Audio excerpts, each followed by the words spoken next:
Harlem, New York City, January through March 1935. The most powerful white crime boss in America had just severed ties with the most feared black enforcer in the city's underworld, and within 72 hours, 3 men were dead, 2 policy banks had been firebombed, and the streets between 110th and 145th understood that this was no longer about business. This was about respect.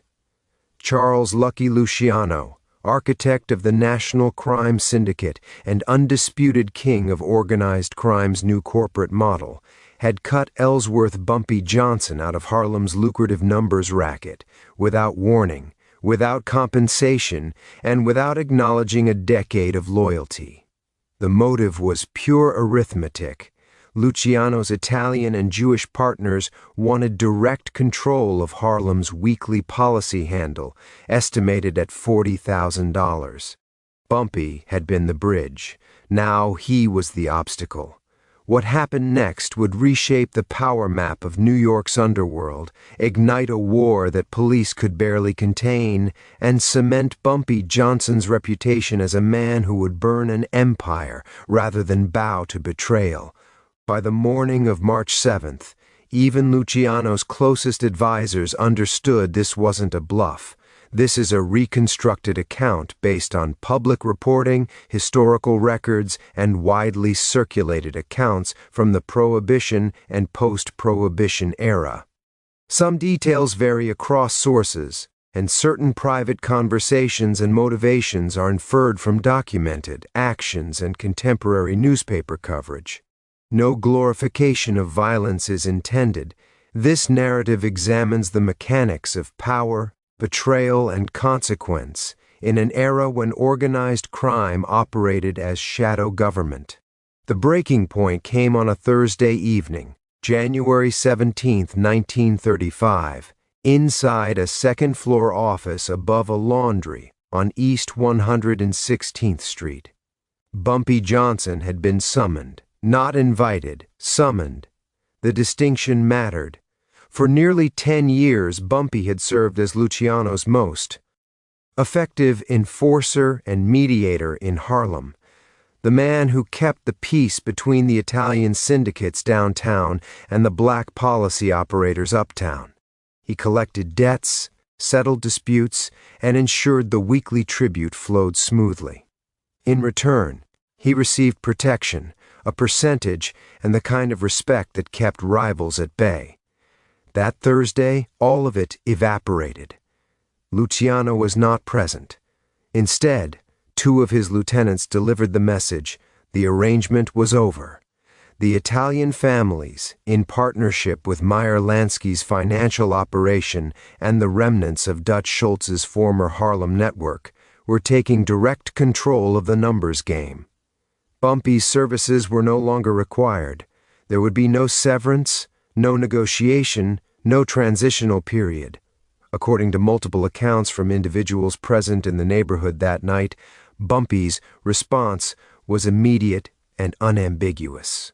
He is reported to have said, "You tell Lucky he just made the worst mistake of his life. He thinks he owns Harlem. I'll show him who Harlem listens to." The lieutenants left. Bumpy stayed. Within an hour, he had gathered his inner circle in a basement speakeasy on Lenox Avenue. The group included veteran policy bankers, enforcers, numbers runners, and several precinct bagmen who had been on Bumpy's payroll for years. The message he delivered was simple. Luciano had declared war, whether he understood it or not. Bumpy would not fight for control of the entire racket. He couldn't win that war. But he could make the cost of betrayal so high, so visible, and so bloody that Luciano would either renegotiate or spend the next year trying to hold territory that hemorrhaged money and men. By midnight, the first move had been made.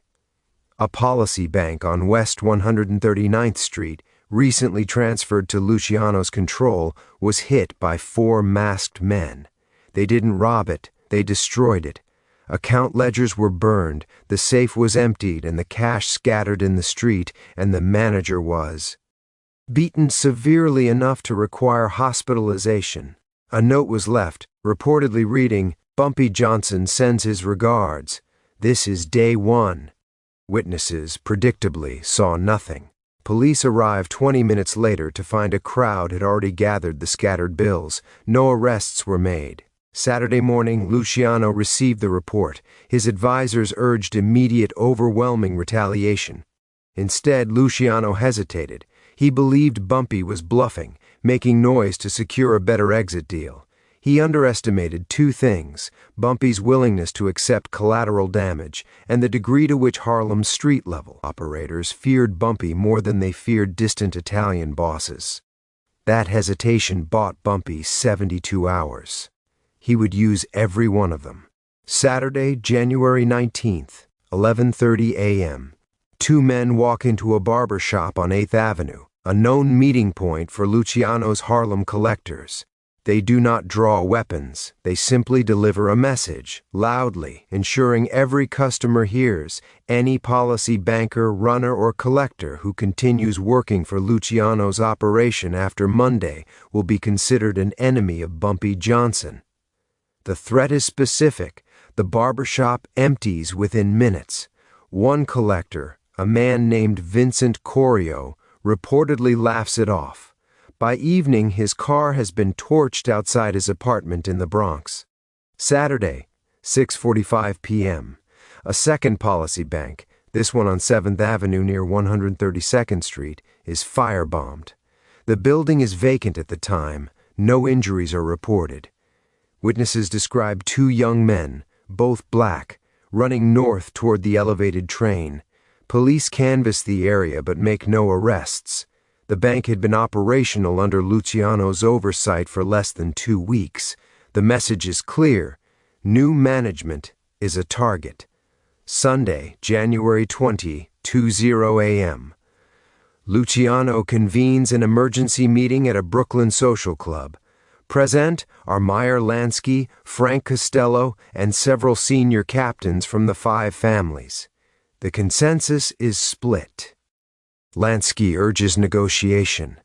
The money is good, but a prolonged street war in Harlem will draw federal attention at a time when the syndicate is trying to consolidate and legitimize. Costello agrees. But the younger captains, still shaped by the blood logic of Prohibition's gang wars, demand a show of force. Luciano makes his decision. One decisive counterstrike to remind Harlem who holds real power, followed by an offer to bring Bumpy back in at a reduced percentage. It is a compromise no one is happy with. That should have been a warning.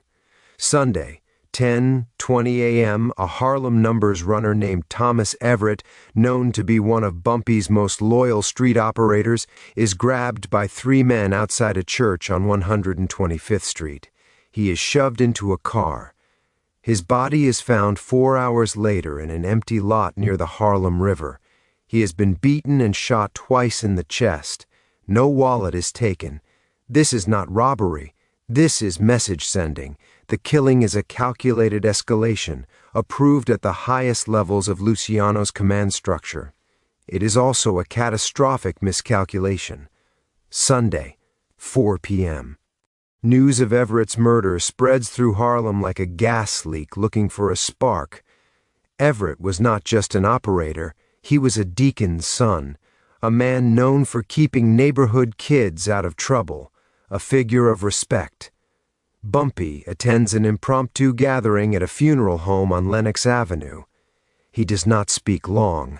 Witnesses recall him saying only, "They think they can kill our people and will bow our heads. They're wrong. By Tuesday, they'll know what it costs to spill Harlem blood." The room is silent. Then it erupts in pledges of loyalty. Bumpy has just transformed a business dispute into a communal cause. Monday, January 21st, 8 a.m., Luciano's collectors report to their superiors. More than half of Harlem's street-level policy runners have refused to work. Some cite fear, others cite loyalty to Bumpy. A few cite anger over Everett's death.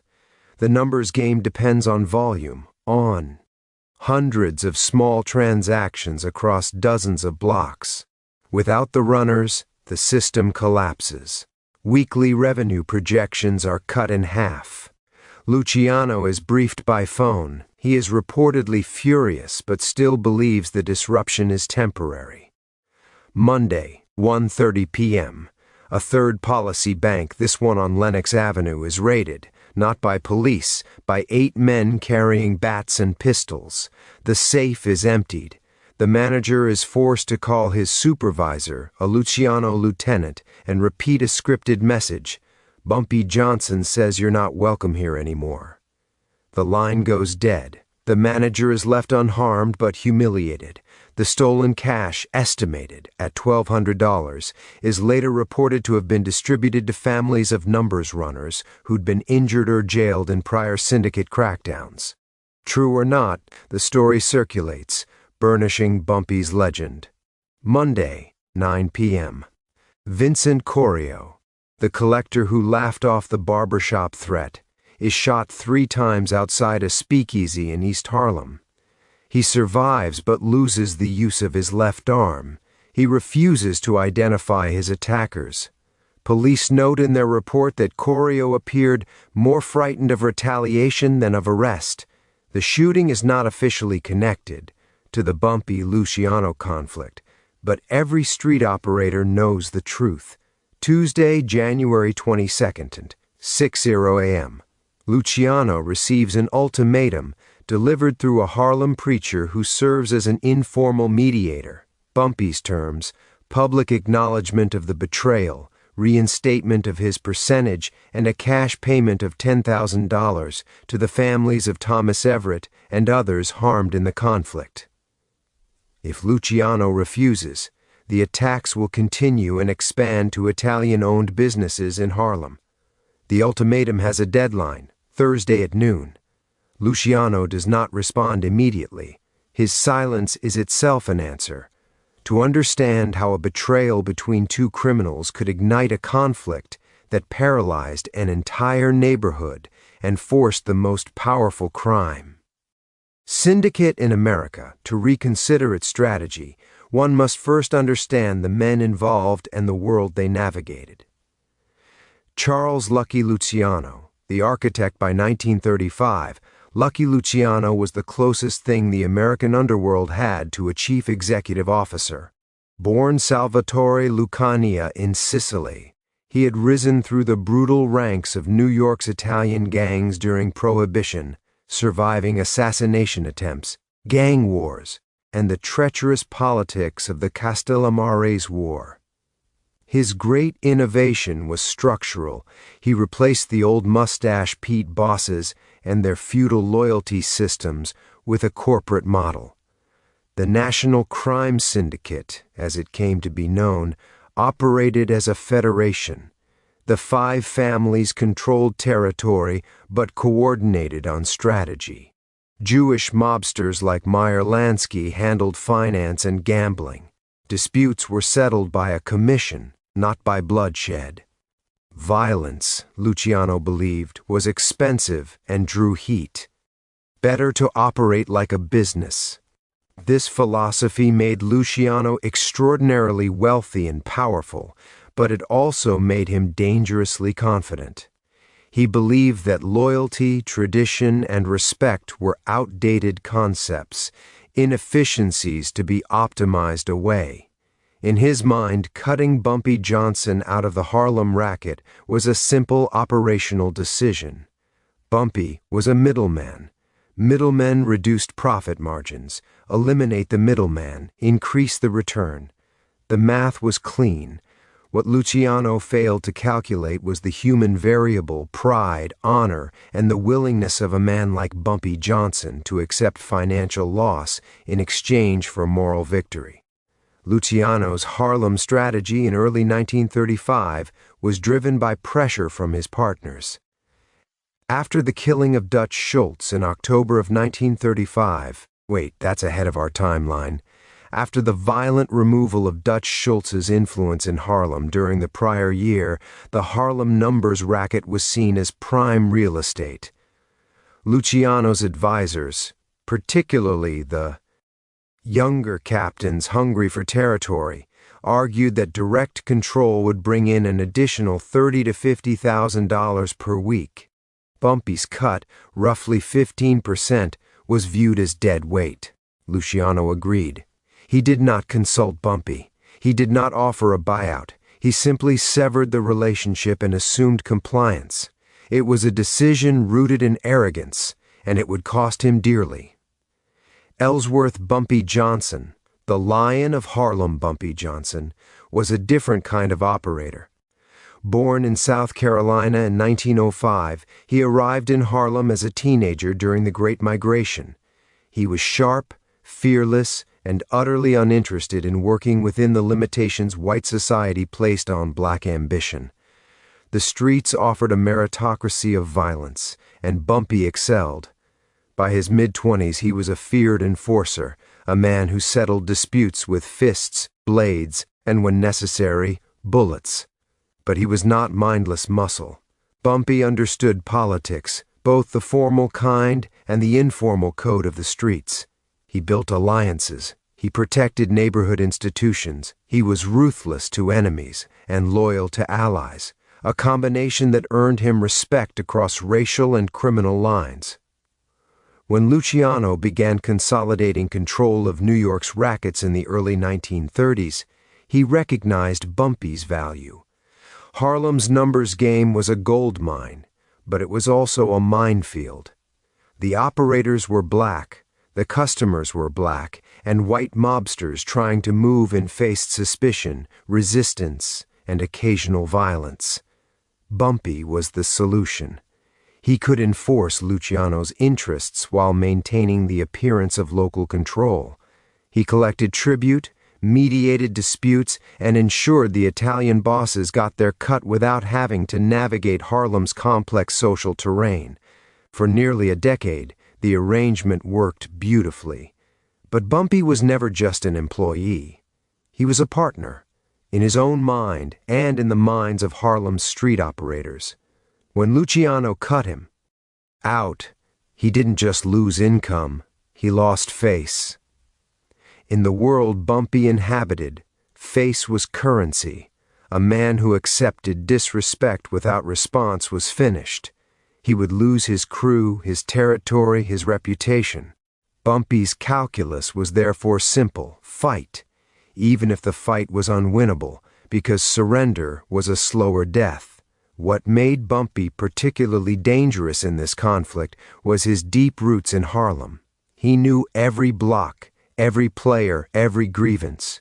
He understood that many of Harlem's street-level operators resented the Italian and Jewish mobsters who extracted wealth from the community while offering little protection or investment in return.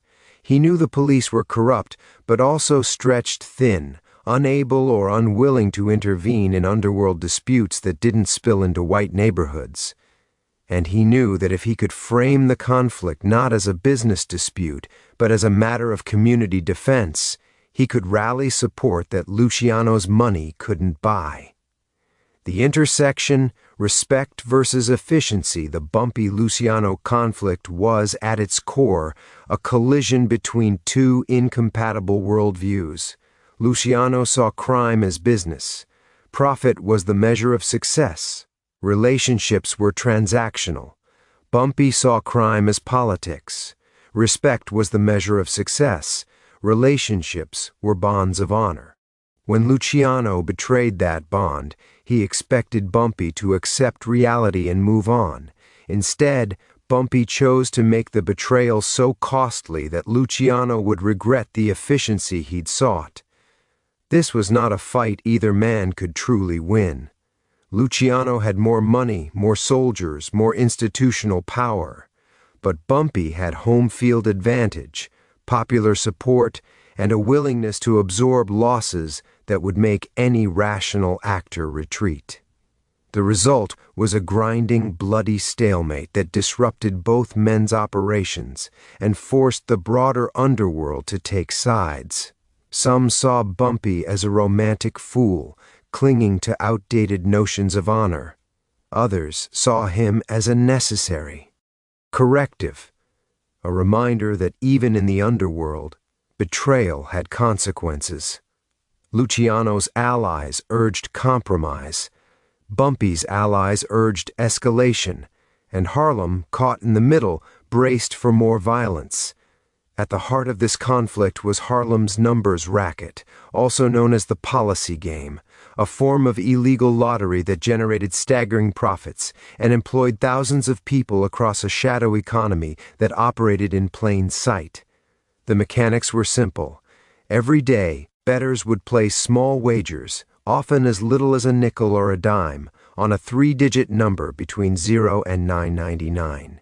The winning number was determined by a formula tied to publicly available data, most commonly the last 3 digits of the daily financial report from a racetrack or stock exchange. Because the formula was public, players believed the game was honest, not rigged by the operators. This perceived fairness was critical to the system's success. The odds of hitting the number were 1 in 1,000. The payout was typically 600 to 1. That gap between odds and payout was where the profit lived. For every dollar wagered, operators kept roughly 40 cents after paying winners and operational costs. In a neighborhood like Harlem, where tens of thousands of people played daily, the gross handle could reach $50,000 to $70,000 per week. After payouts and expenses, the net profit for the controlling syndicate was estimated at $15,000 to $20,000 weekly, or roughly $1 million annually in 1935 currency. Adjusted for inflation, that would be equivalent to over $20 million today. The system required infrastructure. At the street level, hundreds of runners collected bets throughout the day, recording wagers in small notebooks and collecting cash. Runners reported to controllers, who aggregated the bets and the money. Controllers reported to bankers, who held the capital reserve needed to pay out winners. Bankers reported to the bosses, who took the largest cut and provided protection from law enforcement and rival gangs. Every level took a percentage. A runner might keep 10% of the money he collected. A controller might keep another 5%. The banker kept 10%. The rest flowed upward. For the Italian and Jewish syndicates that sought to control Harlem's numbers game, the appeal was obvious. High volume, low risk, steady cash flow. The customers were poor and working class, people for whom a nickel bet offered a sliver of hope in the depths of the Depression. They played compulsively, daily, despite the terrible odds. The game was functionally a tax on desperation, and it was wildly lucrative. But control required legitimacy. Harlem's players would not trust white outsiders to run the game fairly. They needed operators who looked like them, lived among them, and had reputations to protect. This is why Bumpy Johnson had been indispensable. He provided the bridge, he vouched for the syndicate's honesty, enforced discipline among the runners, and settled disputes before they turned violent. In exchange, he took his cut, estimated at 15% of the net profit, or roughly $2,000 to $3,000 per week. For Luciano's partners, this seemed exorbitant. Why pay a middleman when you could install your own managers and keep the full profit? The flaw in this logic became apparent within days of Bumpy's ouster. Without his endorsement, runners defected. Without runners, the betting volume collapsed. Without volume, the profits evaporated. Luciano's lieutenants tried to compensate by hiring new runners and offering higher commissions, but trust, once broken, was nearly impossible to rebuild.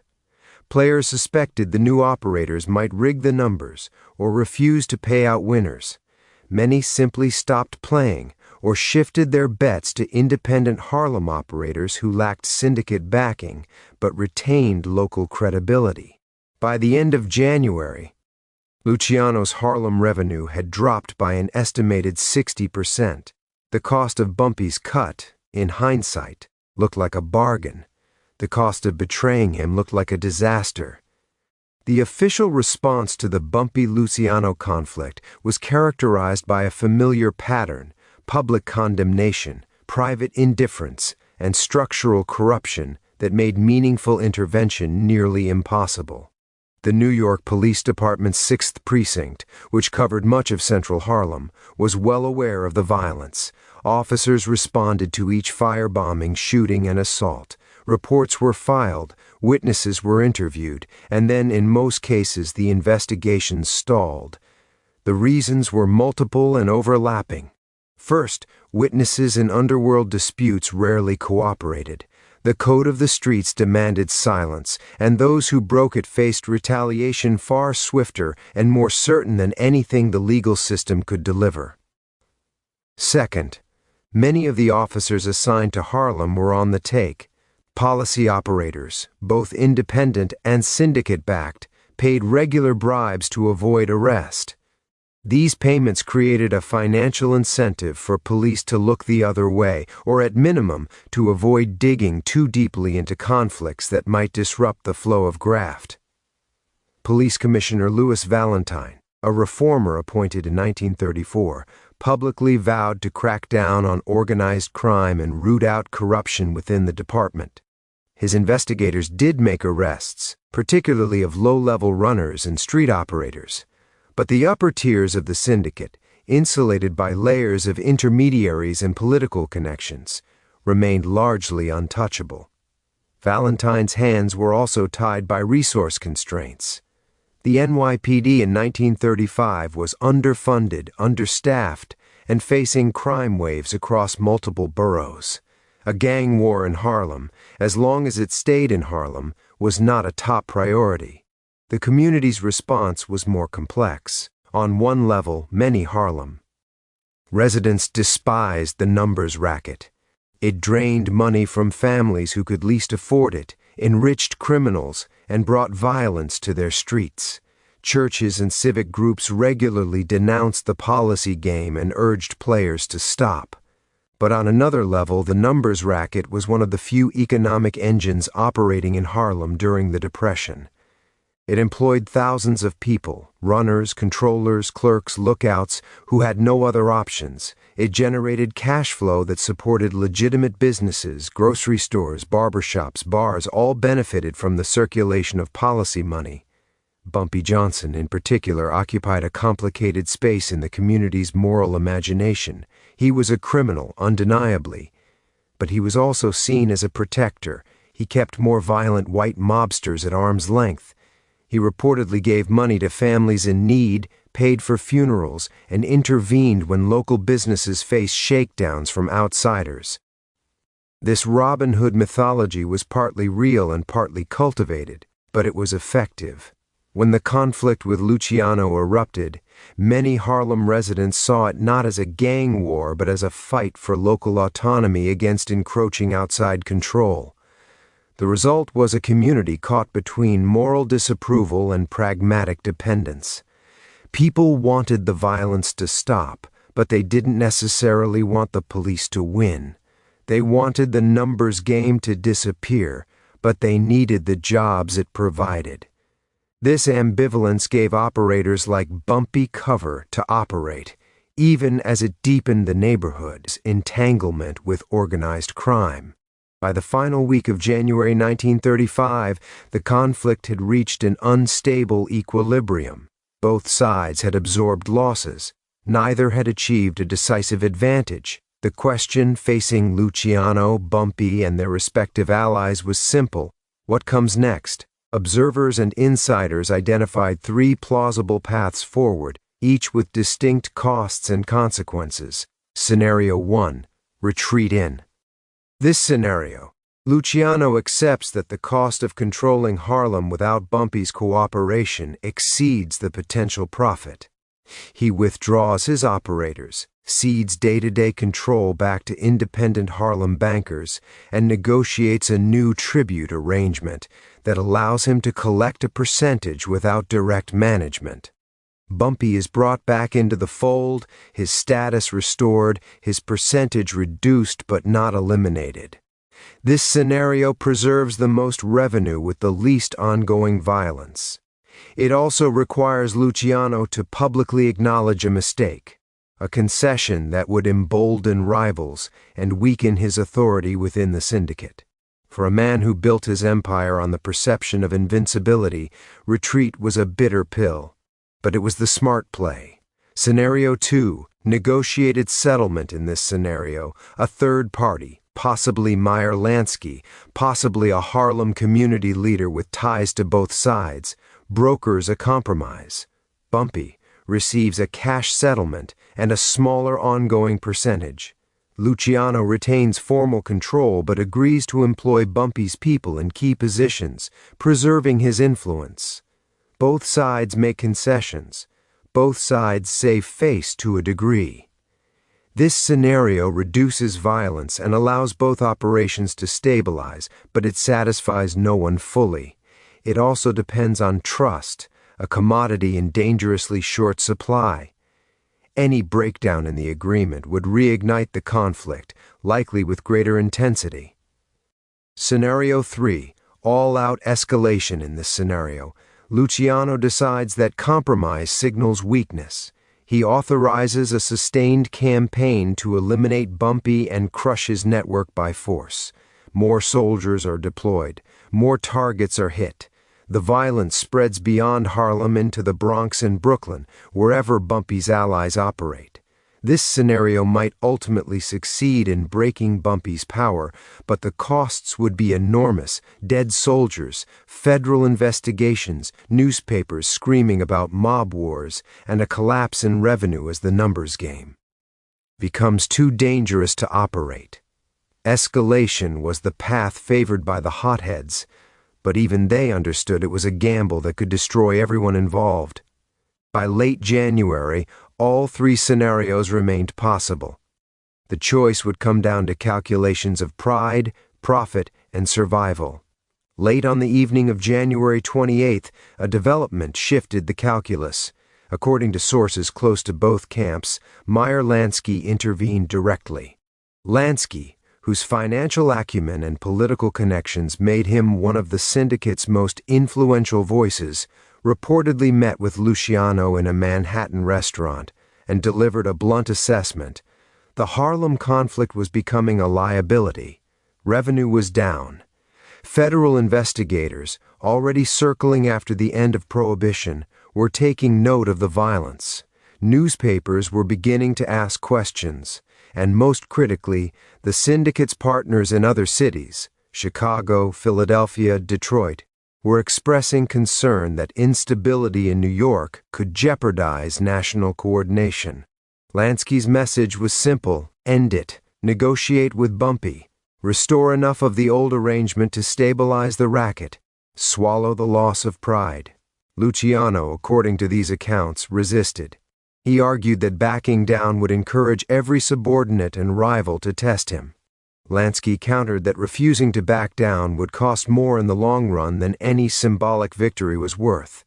The conversation reportedly lasted 2 hours. No immediate decision was announced, but within 24 hours, an intermediary approached Bumpy with a message. Luciano was willing to talk. The terms were not finalized, but the door to negotiation, which had been slammed shut 2 weeks earlier, was now cautiously ajar. Bumpy's response, according to those present, was measured. He demanded the same terms he'd outlined previously: acknowledgement, compensation, and restoration of his role. Whether Luciano would agree remained uncertain. But the fact that talks were even being considered represented a significant shift. As February began, Harlem held its breath. The violence had not stopped, but it had slowed. Policy operations limped forward at reduced capacity.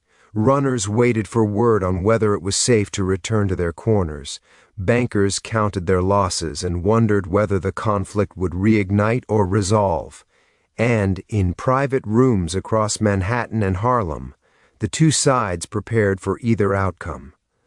Luciano faced a choice that would define his leadership: accommodate a man he'd wronged, or press forward and risk everything his syndicate had built. Bumpy faced a different choice: accept a negotiated peace that would restore some of his power but leave him permanently under Luciano's shadow, or continue fighting a war he could not win but refused to lose. Both men understood the stakes. Both men understood that the outcome would send a message to the entire underworld about the price of betrayal and the limits of power. By Thursday, February 7th, 2 weeks after the initial confrontation, word was expected. Either an agreement would be announced, or the violence would resume with renewed ferocity. Harlem street operators, its policy players, its police officers, and its ordinary residents all waited for the same answer: who blinks?